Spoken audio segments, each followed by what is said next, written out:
Guys, मैं आपका भाई दोस्त educator of economics love Kaushik स्वागत करता हूं आपका कॉमर्स वाला में। सबसे पहले तो मैं आप लोगों का बेहद शुक्रिया अदा करना चाहूंगा कि कॉमर्स वाला की पूरी टीम को आपने इतना प्यार दिया और जो कमेंट सेक्शन में आप लिटरली अपने प्रॉब्लम लिखते हो, अपने डाउट्स लिखते हो और टीचर फिर उसका रिप्लाई करते हैं, हमारी टीम उसका रिप्लाई करती है, एक पर्सनल बॉन्ड इस्टैब्लिश हो जाता है स्टूडेंट्स और टीचर के बेसिस पे। खैर, काम की बात पे आते हैं। पता है 12th क्लास के बच्चे सबसे ज्यादा एक्साइटेड होते हैं कि उनका ये वाला जो रिजल्ट है स्कूल की लाइफ का एंड है, तो इस रिजल्ट को वो बहुत अच्छा बना दे। 12th क्लास का बच्चा चाहता है कि 12th क्लास में उसके हाईएस्ट मार्क्स आए, इतने अभी तक ना आए जितने अब आए। हर बच्चा full out of full number लाने की उम्मीद में ज्यादा से ज्यादा स्कोर करने की कोशिश करता है, अच्छी परफॉर्मेंस देने की कोशिश करता है। स्कूल में जो टेस्ट हो रहे होते हैं उसके लिए शुरू से ही जुट जाता है। 11th वाली बात अलग होती है, 12th वाली अलग ही होती है, समझ रहे हो? तो उसमें एक एडिशन तुम्हारी तैयारी में, एक सोने पे सुहागा बोलते हैं ना, एक एक्स्ट्रा फ्यूल लेकर आया हूं। वो है 12th क्लास का लेटेस्ट एग्जाम पैटर्न और लेटेस्ट एग्जाम स्टाइल कॉमर्स के सभी सब्जेक्ट्स के लिए मैं बताऊंगा। लगभग 4 सब्जेक्ट की बात कर रहे हैं, अकाउंट्स, इकोनॉमिक्स, बिजनेस स्टडीज और आपका मैथ्स, दोनों मैथ्स, कोर एंड अप्लाइड। मेरी बात सुनेंगे आप तो आपको पता होना चाहिए कि अगर आपने एग्जाम स्टाइल अच्छे से जान लिया तो यह चीज एक गेम चेंजर एलिमेंट साबित हो सकती है, अगर शुरू से ही आप उस एग्जाम पैटर्न को फॉलो करते जा रहे हो जो आपको फाइनली देखना है। क्योंकि कितने भी स्कूल है यार, चाहे तुम किसी भी स्कूल में पढ़ रहे हो, तुम्हारा स्कूल अभी किसी भी लेवल के क्वेश्चन आपको दे रहा हो, 1 नंबर का क्वेश्चन दे रहा है, 2 नंबर का, 3 नंबर का, 4 नंबर का, 5 नंबर का, 6 नंबर का, पर्टिकुलर जिस सब्जेक्ट में जितने नंबर का क्वेश्चन आता है उससे रिलेटेड दे रहा है। लेकिन वो क्वेश्चन की क्वांटिटी कभी कम कर देता है, कभी ज्यादा कर देता है, कभी वो मुश्किल वाले क्वेश्चन ज्यादा पूछ लेते हैं स्कूल में, कभी आसान वाले क्वेश्चन ज्यादा पूछ लेते हैं स्कूल में, है ना? आसान वाले तो कम ही पूछते हैं, नहीं, मुश्किल वाले ज्यादा पूछ लेते हैं। और वो असर्शन रीजन के क्वेश्चन में बड़ी भसड़ मची रहती है, नहीं? उसके लिए एक रामबाण स्ट्रेटेजी तैयार कर रखी है। आई बटन में आपको उसका लिंक मिल जाएगा, उस वीडियो को सेव करके रख लो। जब तुम्हारा मन करे असर्शन रीजन को फोड़ने का, उस वीडियो को देख लेना। छोटी सी वीडियो में सभी सब्जेक्ट्स के असर्शन रीजन किल कर रखे हैं। कोई भी क्लास हो, चाहे वो 11वीं वाली हो, 12वीं वाली हो, सबके लिए वही फॉर्मूला है, बढ़िया से ट्रिक बना रखे। खैर, इस पे आओ, एग्जाम पैटर्न की बात कर रहे हैं। देखो, अगर तुम अपने फाइनल टारगेट को देखते हुए पढ़ाई कर रहे हो, अर्जुन का सीधा निशाना मछली की आंख में जाके इसलिए लगा क्योंकि अर्जुन को सीधा दिख रहा था उसका टारगेट क्या है, टारगेट के अलावा उसको कुछ नहीं दिख रहा था। तो बस आसपास की छोटी मोटी जो इधर उधर की हवाबाजी है ना, उसको साइड में रख दो। नहीं, इस बार 12th क्लास में साइड में रखते हैं यार। 12th क्लास में सिर्फ और सिर्फ पढ़ाई पे ध्यान देंगे। और जो तुम्हारी प्रॉब्लम होगी, जैसे इस क्लास के अंदर बेसिकली आपको बताया जाएगा कि एग्जाम पैटर्न क्या होने वाला है, लेकिन आपको पहले ही बता दूं, आपने बोला सर 12th क्लास के लिए बेस्ट बुक्स कौन सी है, आपके लिए वीडियो बना दी। आपने बोला सर 12th क्लास के लिए सिलेबस एक बार बता दो, ऑल इन वन, एक ही वीडियो में सारा सिलेबस बता दिया। कॉमर्स का कहीं नहीं मिलेगा, सब्जेक्ट वाइज कहीं कहीं मिल जाए, ऑल इन वन यहां बता दिया। आपके लिए अभी एग्जाम पैटर्न का स्टाइल लेकर आ गए, शुरू में इसलिए बता दिया क्योंकि एंड में आपको इसको अचीव करना है, तो पहले टारगेट सेट होना चाहिए दिमाग में, फ्रेम। अब हमने प्लान किया है कि नेक्स्ट वीकेंड पे आपके लिए सब्जेक्ट वाइज हर एक टीचर आपके बताएंगे कि पर्सनली हर सब्जेक्ट में तुम हाईएस्ट मार्क्स कैसे स्कोर कर सकते हो। Full out of full marks score करने की स्ट्रेटेजी वहां पर शेयर की जाएगी, ताकि स्टार्टिंग से ही उस लेवल की आप तैयारी कर लो। आप तैयारी कर लोगे, आप बहुत अच्छा कर लोगे। आप प्रोफेशनली यार बहुत एक्सपर्ट टीचर्स कॉमर्स वाला की टीम में शामिल हो रखे हैं और लिटरली आपकी बॉन्डिंग भी बड़े कैडे लेवल की है। नहीं, चलो काम की बात करते हैं। मैंने अपना प्लान आपको बता दिया, फिर भी आपकी कोई दिक्कत, डाउट, परेशानी हो, उसके अलावा कुछ और आप चाहते हो, वो चीज आप कमेंट में, जैसे आप प्यार करते हो ना कि हाँ सर अब बहुत अच्छे लगते हो, ऐसे वैसे कुछ भी, हमें तो आप वैसे ही अच्छे लगते हो, तभी तो आपको पढ़ा रहे हैं। नहीं तो आप कमेंट सेक्शन में लिख देना सर पर्टिकुलर ये डाउट है हमारा, मतलब इस चीज पे हम चाहते हैं कि एक वीडियो बन जाए, तो वो लिख दोगे तो उस चीज पे वीडियो बन जाएगी, हम उसको कंसीडर जरूर करेंगे। सारी कमेंट पढ़ी जाती हैं, कोई बच्चा ये मत सोचना कि कमेंट नहीं पढ़ी जाती, समझ रहे हो? बस फिर अब शुरू हो जाओ। मैं आपको बताऊंगा बेसिकली दोस्तों एग्जाम स्टाइल के बारे में। आप जो पेपर दोगे ना, पहले मोटे मोटे तौर पे बात बता दूं, अकाउंट्स हो, चाहे बिजनेस स्टडीज हो, चाहे इकोनॉमिक्स हो, तीनों के अंदर दोस्तों आपके पेपर में 34 क्वेश्चंस आने वाले हैं। 34 क्वेश्चंस। अब जब इसका सैंपल पेपर सॉल्व कराएंगे तो आपको एक एक क्वेश्चन कितने कितने नंबर का वो डेप्थ में हो जाएगा, तो एक आइडिया है ना कि हाँ भाई 34 क्वेश्चन आएंगे। और यहां बात कर लो प्यारे से अप्लाइड मैथ की भी, यार ये क्यों अलग रह जाए, हल्की सी बात करूंगा अप्लाइड मैथ्स हो चाहे कोर मैथ्स हो, एंड कोर मैथ्स भी लिख दिया, ठीक है, कोई भी हो। सीबीएसई का सिलेबस बता रहा हूं मैं, सीबीएसई के हिसाब से तो वो 38 क्वेश्चंस होंगे।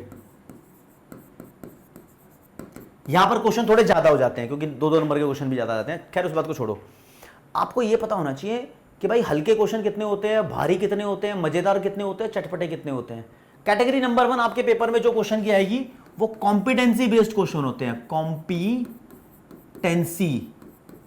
कॉम्पिटेंसी यानी जो आपके अंदर कंपेटिटिव स्पिरिट लेकर आए, आपके जो बुक के कॉन्सेप्ट है वो रियल लाइफ में आप कैसे अप्लाई करते हो, या रियल लाइफ की आपको कोई सिचुएशन देनी स्टार्ट कर देंगे वो, और फिर उस सिचुएशन से आपके कोई बुक का कॉन्सेप्ट पूछ रहे होंगे, ऐसा कुछ कनेक्शन बनाएंगे क्वेश्चन का। इसको बोलते हैं केस स्टडी बेस्ड क्वेश्चन या सोर्स बेस्ड क्वेश्चन, या इनका कुछ मिक्सअप।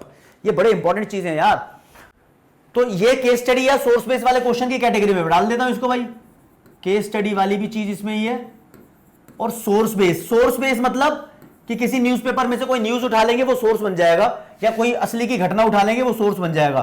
केस स्टडी का मतलब कोई भी इमेजिनेशन से कोई भी कहानी बना दी, उस कहानी से तुमसे कोई क्वेश्चन पूछ लिया है, सब्जेक्ट में कॉन्सेप्ट आ रहा होगा, अप्लाई हो रहा होगा, कोई भी सब्जेक्ट हो उसके अंदर। ज्यादातर बिजनेस स्टडीज में केस स्टडी का बहुत हल्ला मचा होता है ना, यार केस स्टडी वाले क्वेश्चन नहीं हो रहे, केस स्टडी वाले क्वेश्चन नहीं हो रहे, नहीं वो चीज। दूसरी कैटेगरी है दोस्तों, इसको कहीं ऑब्जेक्टिव लिखा है कहीं कुछ लिखा है, मैं प्यार से इसको एमसीक्यू बोलता हूं। और तीसरी कैटेगरी जो है वो आसान क्वेश्चन बोल लो, बेसिकली इसको short answer question, short answer लिख दूं क्या, चलो लिख दिया, ठीक है। Short answer and long answer question, ये 4 से 6 नंबर के क्वेश्चन के बारे में बात हो रही है, 3 नंबर का भी इसमें इंक्लूडेड है। लॉन्ग आंसर क्वेश्चंस, इनके बारे में बात हो रही है। देखो अभी जो बात चल रही है सीबीएसई की 2023-24 सेशन के लिए चल रही है। इससे पहले 2022-23 सेशन था, वहां पर जितने भी आपके क्वेश्चन आते थे, देखो अब सब्जेक्ट में किसी में 34 आ रहे हैं, किसी में 38 आ रहे हैं। मैं ओवरऑल परसेंटेज की बात करता हूं कि पहले कॉम्पिटेंसी बेस्ड क्वेश्चंस कम आते थे, अब वो ज्यादा हो गए। पहले ये 30% आपके ओवरऑल पेपर में आते थे, इस बार 2023-24 के लिए जो आप पेपर टारगेट कर रहे हो, यहां पर इसकी परसेंटेज बढ़ा दी गई है। अब ये क्वेश्चन दोस्तों आपको अपने पेपर के अंदर 40% देखने को मिलेंगे। कक्षा 11वीं में भी ऐसा ही है और 12वीं में भी ऐसा ही है। एमसीक्यू बेस्ड क्वेश्चन पहले भी 20% थे, अब भी 20% ही होंगे।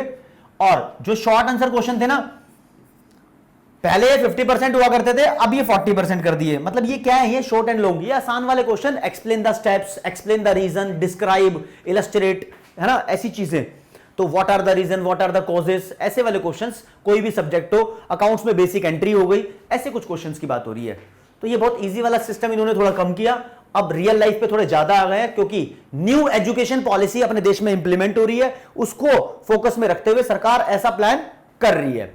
तो ये एक छोटी सी बात आपको जाननी जरूरी थी। आई होप आप लोगों को समझ में आ गई होगी। अब सैंपल क्वेश्चन पेपर जो बने हुए हैं आपके सीबीएसई की तरफ से, वो भी आपको सॉल्व कराए जाएंगे बहुत जल्दी ही। तो आइए देखते हैं कि आपका इंग्लिश के एग्जाम का पैटर्न क्या रहने वाला है। तो स्टार्ट करते हैं। सबसे पहले आप लोगों को सेक्शन ए जो कि 22 मार्क्स का इन अ होल रहने वाला है, उसमें सबसे पहले रीडिंग स्किल से आपको क्वेश्चंस बनेंगे, विच इज रीडिंग कॉम्प्रिहेंशन। आपको 2 पैसेज यहाँ पे देखने को मिलेंगे स्टूडेंट्स। यहाँ पे पहला पैसेज रहेगा अनसीन पैसेज, वो 12 मार्क्स का रहेगा। उसमें आपसे क्या क्या चीजें पूछी जाएंगी। सबसे पहले आपको कॉम्प्रिहेंशन ध्यान से पढ़ना है, एसेस करना है। देन उसके बाद आपको वोकैबुलरी से रिलेटेड, फॉर एग्जांपल आपको पैसेज में बहुत सारे ऐसे वर्ड्स दिख जाए जो आप नहीं जानते हो या जानते भी हो इन केस, तो उससे आपका मीनिंग पूछा जाएगा कि भाई उन वर्ड्स का मीनिंग क्या है जो कि पैसेज में दिए हुए हैं। ठीक है, उनसे related question and answers and ये सारी चीजें आपसे पूछी जाएंगी, और वो रहेगा 12 मार्क्स का। उसके बाद एक ये वाला जो पैसेज रहेगा ये बहुत ज़्यादा मतलब स्टोरी बेस्ड रहेगा। दूसरा जो पैसेज रहेगा वो केस बेस्ड पैसेज रहेगा। ठीक है, इसमें आपको कुछ चीज़ें बताएंगे, डेटा बताएंगे, वहाँ से आपको पूछा जाएगा, कोई भी आपको क्वेश्चन उठा के पूछ लिया जाएगा, वो रहेगा 10 मार्क्स का। इन शॉर्ट आपको क्या करना है, आपको जो 2 पैसेजेस दिए रहेंगे वो आपको रीडिंग स्किल्स आपकी देखने के लिए, चेक करने के लिए दिए रहेंगे। तो आपको उनको अच्छे से रीड करना है और अपनी रीडिंग स्किल्स पे काम करना है, क्योंकि ये पूरा 22 मार्क्स कैरी करता है, जो कि आपकी जेब में होंगे अगर आपने इसको अच्छे से कर लिया। ठीक है, अच्छा अब होगा क्या, इन दोनों जो पैराग्राफ की वर्ड लिमिट्स होगी वो कुछ 700 टू 750 वर्ड्स रहेगी। ठीक है, multiple choice questions, objective type questions, short answer type question. ठीक है, 40 टू 50 वर्ड्स में जो आंसर करने होते हैं वो क्वेश्चन पूछे जाएंगे आपको। ठीक है, उसके आपको प्रॉपर रिलेटेबल आंसर लिखने, रेलेवेंट आंसर लिखने जो आपको पैसेज में दिया गया है, या फिर एकदम वैसा ही नहीं लिखना है, वो पैसेज पढ़ के आपको खुद से आंसर बनाने हैं। फिर देखते हैं हम लोग दूसरी जगह कि आपकी जो राइटिंग स्किल्स है उसमें आपको क्या मार्क्स कैरी करता है और क्या क्या पूछा जाएगा। तो आपकी क्रिएटिव राइटिंग स्किल्स में आपका सबसे बड़ा रोल प्ले करता है लेटर राइटिंग और नोटिस राइटिंग, मतलब पूरा राइटिंग सेक्शन ही आपका बहुत बड़ा रोल प्ले करता है। ठीक है, ये टोटल आपको मिलने वाला है कितने मार्क्स का, 5 marks each, 10 marks and then 4 marks, ये 18 मार्क्स का राइटिंग सेक्शन आपको देखने को मिलेगा। पहले आपको क्या पूछा जाएगा, the section has short and long writing task, आपको छोटे और बड़े राइटिंग टास्क लिखने रहेंगे। ठीक है, आपको नोटिस राइटिंग आएगी, नोटिस राइटिंग हमको लिखना पड़ेगी। ठीक है, there will be notice writing, formal and informal invitation का रिप्लाई, अगर आपको इन्विटेशन आता है तो उसका रिप्लाई। ठीक है, in a form of letter writing. ठीक है, मे बी वो जॉब लेटर हो सकता है। ठीक है, जॉब लेटर हो सकता है, लेटर टू एडिटर हो सकता है। यही दो पूछे जाएंगे, यही दो आपके सिलेबस में है कि आपको एक जॉब लेटर आ सकता है या फिर लेटर टू एडिटर आ सकता है, जो भी वो चाहे, और वो 5 मार्क्स का रहेगा। आपका formal informal invitation and reply up to 50 words तक ही लिखना है, वो आपका 4 मार्क्स का रहेगा। नोटिस आपका 50 वर्ड्स तक आपको लिखना है, 4 मार्क्स का रहेगा। ठीक है, अभी किस बेसिस पे ये मार्क्स देंगे आपको, इनने लिखा है कि एक कंटेंट, जो आपने कंटेंट उसमें प्रोवाइड करा है उस पे आपको मार्क्स मिलेंगे, और एक्यूरेसी ऑफ स्पेलिंग, क्योंकि इंग्लिश का पेपर है तो आपको स्पेलिंग सही रखनी है। देन उसके बाद article report writing, descriptive and analytical in nature based on verbal inputs to be answered in 120 and 150 word. भाई report writing and article writing आपको लिखनी रहेगी। ठीक है, 120 टू 150 वर्ड्स, यानी कि मान लो 10 लाइन्स टू 12, 13, 15 लाइन्स तक की आपको लिखनी रहेगी। 5 मार्क्स का ये रहेगा। इसमें भी सेम आपका content, organisation of ideas, format content, और क्या चेक करा जाता है, आपका ग्रामेटिकल एरर्स तो नहीं है, आपने स्पेलिंग एरर तो नहीं करा है, ये चीजें चेक करी जाएंगी। फिर उसके बाद आपका सेक्शन सी जो कि लिटरेचर पार्ट का रहेगा, जिसमें आपको लिटरेचर बुक से, जो आपकी सप्लीमेंट्री बुक है उससे आपको क्वेश्चंस पूछे जाएंगे। ठीक है, literature text book and supplementary reading book. ठीक है, इससे आपको कौन से मल्टीपल चॉइस क्वेश्चंस पूछे जा सकते हैं। देन ऑब्जेक्टिव टाइप और short answer type, long answer type, assess to comprehension, interpretation, मतलब फॉर एग्जाम्पल कि आपको आपकी एनसीईआरटी में से कोई पैराग्राफ या फिर कोई पोइट्री उठा के देंगे, उस पर आपको क्वेश्चन पूछे जाएंगे। तो ये टोटल आपका 40 मार्क्स कैरी करेगा, इन टोटल ये 40 मार्क्स कैरी करेगा। ठीक है, पहला क्वेश्चन आपका शायद बन सकता है 1 पोइट्री एक्सट्रैक्ट, कोई भी पोइट्री आपसे पूछ ली जाएगी, उसका कोई भी पोइट्री का, आपकी फ्लैमिंगो बुक या फिर आपकी, अच्छा विस्तार से भी और फ्लैमिंगो से भी अलग अलग पूछा जाएगा। फ्लैमिंगो से भी कोई सी भी एक पोइट्री पूछ ली जाएगी, वो क्या करेंगे कि आपको उस बुक में से कोई सी भी पोइट्री का एक पार्ट उठा के दे देंगे, उससे क्वेश्चंस पूछेंगे, वो रहेगा आपका 6 मार्क्स कैरी करेगा। तो आपको पोइट्रीज भी अच्छे से पढ़नी है। देन आपको पोइट्री अच्छे से पढ़नी है, नॉट पोइट्री, सॉरी पोइट्री अच्छे से पढ़नी है। ठीक है, देन एक प्रोज एक्सट्रैक्ट आपको विस्तार से पूछा जाएगा। ठीक है, कोई भी ऐसे पर्टिकुलर पैराग्राफ उठा के आपको दे देंगे और उससे क्वेश्चन पूछने वाले हैं, तो वो भी 4 मार्क्स का रहने वाला है। ठीक है, फ्लैमिंगो से एक कोई पैराग्राफ आपको उठा के दे देंगे, उससे क्वेश्चन पूछेंगे, वो आपको 6 मार्क्स का रहेगा। ठीक है, आपको ध्यान से एनसीईआरटी का लाइन बाय लाइन एक्सप्लेनेशन देखना है, नहीं तो आपको प्रॉब्लम होगी क्वेश्चन सॉल्व करने में। फिर शॉर्ट आंसर टाइप क्वेश्चन, ठीक है, जो कि आपको कितने वर्ड्स में लिखने हैं इनने मेंशन करा है 40 to 50 वर्ड्स, यानी कि 4 to 5 लाइंस आपको लिखनी है। ठीक है, शॉर्ट आंसर टाइप वो रहेगा 10 मार्क्स का। आपसे कितने क्वेश्चन पूछे जाएंगे? 5 मार्क्स के क्वेश्चन पूछे जाएंगे, जो कि 2 ईच मार्क्स के होंगे। ठीक है, 5 क्वेश्चन रहेंगे जिनका हर एक क्वेश्चन का वेटेज होगा 2 मार्क्स। आपको 4 to 5 लाइंस लिखनी है। इसमें आपको 6 क्वेश्चंस मिलने वाले हैं, सारे 1 मार्क के होंगे। इसमें आपको सारे 4 क्वेश्चन मिलने वाले हैं जो कि 1 मार्क का होगा। इसमें भी 6 मिलेंगे जो कि 1 मार्क्स के होंगे। देन चलते हैं आगे। फिर short answer time from prose which starts to be answered in 40 to 50 words. ये 2 क्वेश्चंस रहेंगे आपको जो कि 2 मार्क्स के रहेंगे, टोटल 4 मार्क्स का कैरी करेगा। Then 1 long answer type question from prose और poetry Flamingo to be answered in 120 to 150 words. Question can be based on incident, theme, passage, extract, event.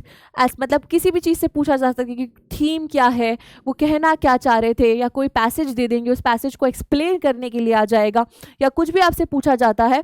ठीक है, beyond the end across the trace the question will be elicit analytical and evaluated response from student. Any one out, मतलब 2 question आपको choice में मिलेंगे, उसमें से आपको एक कोई क्वेश्चन करना है। दैट वुड कैरी 5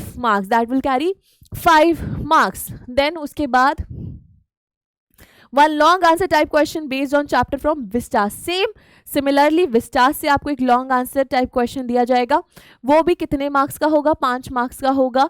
वो भी चॉइस में होगा, दोनों में से कोई आपको एक चूज करना होगा। ठीक है, अब प्रेस्क्राइब्ड बुक्स की बात कर लेते हैं। कौन सी बुक्स आपको प्रेस्क्राइब्ड है? पहली है फ्लैमिंगो में से आपको कौन से लेसन आ रहे हैं? The last lesson, lost spring, deep water, the red trap, Indigo, poets and pancake, the interview, going places. ये सारे चैप्टर्स आपको आ रहे हैं। इन चैप्टर्स में से ही क्वेश्चंस बनेंगे। और उसके बाद आपको विस्टास जो है उसमें से कौन से आ रहे हैं? अच्छा, और पोएट्रीज, फ्लैमिंगो की जो पोएट्री है, नॉट पोएट्रीज, बार पोएट्रीज बोल रही हूँ, सॉरी, जो फ्लैमिंगो की पोएट्री है उसमें से माय मदर एट 66 आ रही है, कीपिंग क्वाइट आ रही है, थिंग ऑफ अ ब्यूटी आ रही है, रोड साइड स्टैंड आ रही है, ऑन जेनिफर्स टाइगर आ रहा है। ठीक है, देन विस्टास बुक में से आपको क्या क्या आ रहा है? The third level, the tiger king, the journey to the end of the earth, the enemy, on the face of it, memories of childhood. ठीक है, the cutting of my long hair, we too are human beings. अच्छा, ये अलग chapters, ये सारे आपके syllabus में है। अब आपको मैं बता देती हूँ, जो क्वेश्चन पेपर होगा वो टोटल 80 मार्क्स का होगा, और 20 मार्क्स में से आपके डिवाइडेड है 5 marks assessment of listening skills. मतलब लिसनिंग स्किल्स में आपको ऑब्जर्व करा जाएगा, उसके 5 मार्क्स हैं। Assessment of speaking skills, speaking में आपको 5 मार्क्स हैं, और बाकी के 10 मार्क्स आपका जो प्रोजेक्ट वर्क होगा उसके मिलेंगे। तो फिर दोस्तों आज के लिए इतना ही। जय हिंद, जय भारत, नमस्कार, धन्यवाद।